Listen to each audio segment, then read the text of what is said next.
Hey, what's up? It's Jared with State of Tech, and I'm about a little more than a week in with my Google Pixel XL, and I'm extremely thrilled about this phone. And I'm going to tell you a few reasons why. I may come back later and do a full review if I feel like maybe I need to add to it later. But right now, I wanted to give you my kind of almost 2 weeks in with the Google Pixel XL and talk to you about where this phone excels, maybe a couple of weaknesses, but for the most part, this phone is fantastic, and I want to tell you a little bit of backstory first. Now, I've been an Android user for basically since the first Android phone came out. I've owned well over 60 to 70 Android phones. I've lost count. I keep buying them, hoping that they're the next best thing, that they can displace my iPhone, but I always end up running back to the iPhone. Now, I've been an iPhone user and I've owned every single version of the iPhone. Not every variation, but definitely every version of the iPhone. And the iPhone has always done it well for me. However, in the last few years, I've felt that the iPhone has been lacking in newness. Like every year we go and spend hundreds and hundreds of dollars on a new iPhone.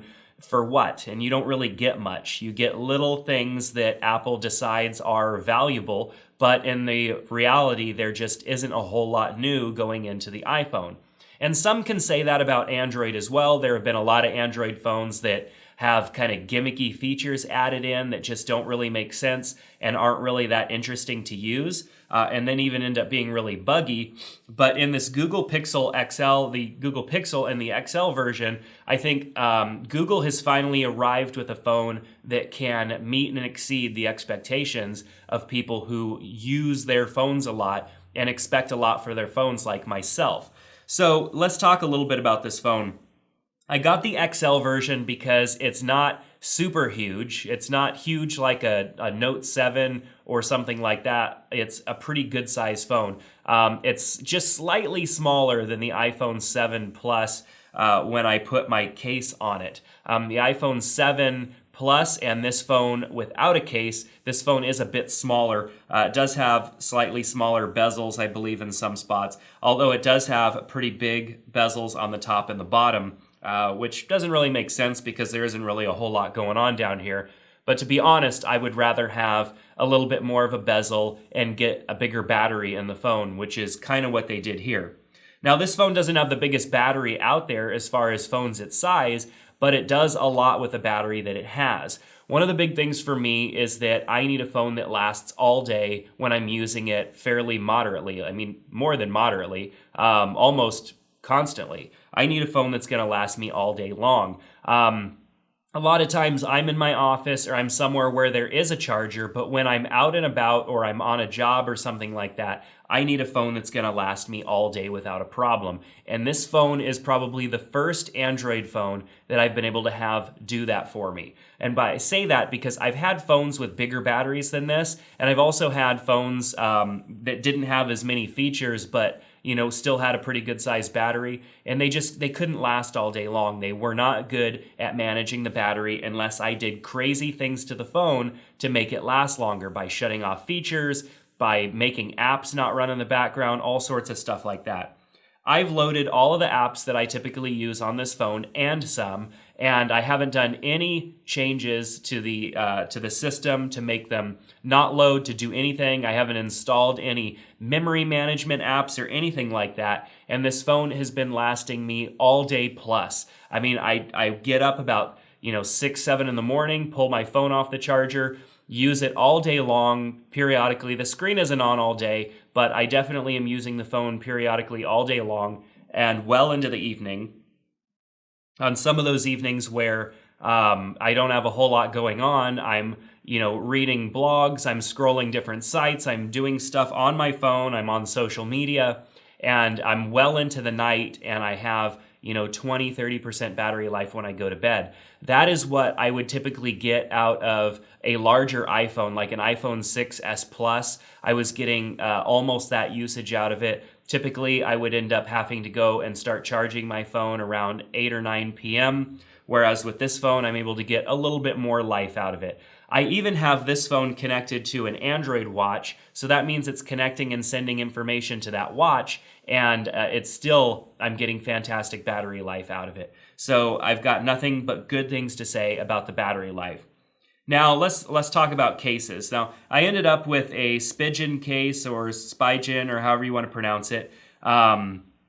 Their cases are okay. They typically are kind of rough around the edges a little bit. But the case that I ordered with the phone, which came straight from Google, was horrible. It was the clear silicone case, and I should have known better. Clear silicone cases are disgusting. I can't stand the way that they feel. They're super slippery. They're slimy. They get grimy, and then you can't see it. You can't see the grime, so you're not even aware of it. You just have to wipe the phone down all the time. It just never feels clean.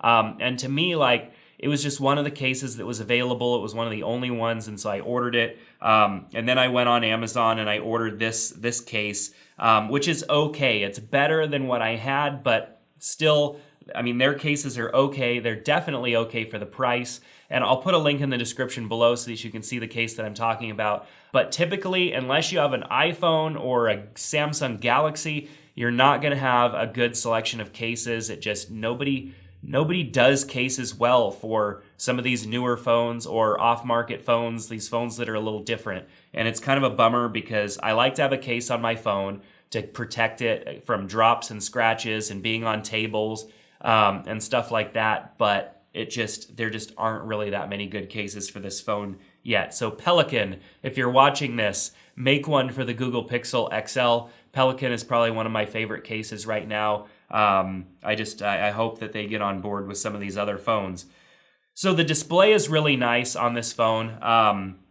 You go between different phones all the time, and sometimes, the display can make or break a phone. And a lot of phone manufacturers put lower end displays for better battery life. This phone has a fantastic display. It's super brilliant.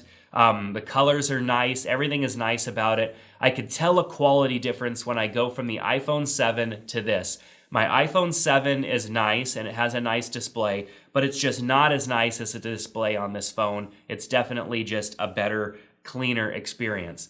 Now, the camera is the number one feature for me besides battery life, and the camera has to be great. And the camera has been touted as one of the best cameras ever put in a smartphone, and I'm going to be honest, it pretty much is. Now, I know that they're probably doing a little bit of software stuff in there with the camera to make the image look the way that it does, but this phone has consistently outperformed my iPhone 7 in all the photos that I've taken with it, in low light situations, in nice daylight situations, in situations where the light's coming in at the phone a little bit. Sure, there typically is a little bit of flare, and I heard that there's more of an issue with lens flare with this phone than there should be, but to me it doesn't seem to be that big of a problem. And the photos look great. I've been really thrilled with the photos out of this phone.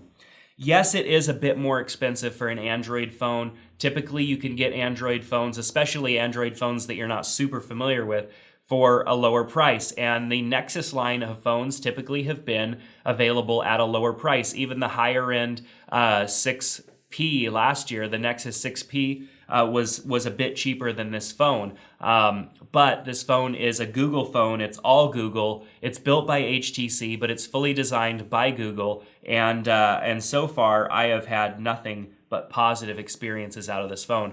The fingerprint scanner being on the back is where all fingerprint scanners should be. I don't understand why they're down here. I always want to unlock my phone with one hand, and I can do that with the fingerprint scanner on the back rather than having to hold my phone all the way down here and touch on the bottom. I don't understand why the iPhone has it down there, and I don't understand why many of the other phone manufacturers put it down there. It just shouldn't be back down there anymore. It should be in the back.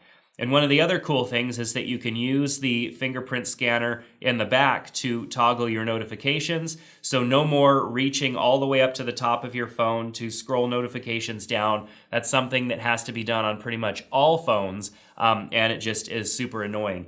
Your apps are scrolled up from the bottom, which I think is great. Gives you a little bit more room, not having to have the app drawer, and then also not having to have all of the apps on the screen like an iPhone, and then even some other phones that are starting to come without an app drawer by default. I like being able to scroll up, get access to all of my apps, and all that good stuff. So Google Assistant has also been pretty fun. I'll be honest, I haven't quite worked that into my life yet. I didn't really like Siri, so I never really used Siri too much. And on occasion, I would use Google Now, which essentially Google Assistant is a conversational version of Google Now, and a little bit better integrated. So it's going to take me a little bit more time to work that into my life. But in my tests, and I've run tests, the same exact test between this phone, an iPhone, and a Windows phone, and the Google Assistant is light years ahead as far as conversational search and being able to get really good responses. Siri is better at times than it used to be, but it's still just not as good as what Google has. And even Cortana beats out Siri when I was using Cortana on a Lumia 950 XL. So I think that's about all that I have to say about this phone for right now. Sure, it's a little bit pricier. A lot of people think like, oh, if I'm going to spend that kind of money, I'll get an iPhone. But to be completely honest with you, this phone, in my opinion, is better than an iPhone. It has better and newer technology than an iPhone. And I believe even the thought process around what built the people that built this phone, what was going through their minds, what they were planning, was more modern and recent than what people are doing over at Apple with the iPhone. So I'm actually getting rid of my iPhone. I'm shipping my iPhone off today, and this is going to be my daily driver, which it has been for the last almost 2 weeks. But from here on out, it's going to be my main phone. I just see no reason in having an iPhone. It's just not a very exciting phone to have. So we'll see how things go. We'll see how things go with this phone and whether or not it can stand the test of time. So far, it hasn't slowed down. A lot of Android phones tend to slow down after a week or two of heavy use. The software and the memory and everything just starts to kind of get bogged down, and the experience isn't the same as when you first turn the phone on. However, it has been nothing but the same experience for me as far as speed goes as I continue to add more apps, as I even forget to close apps and stuff like that I was using. The experience is just still great.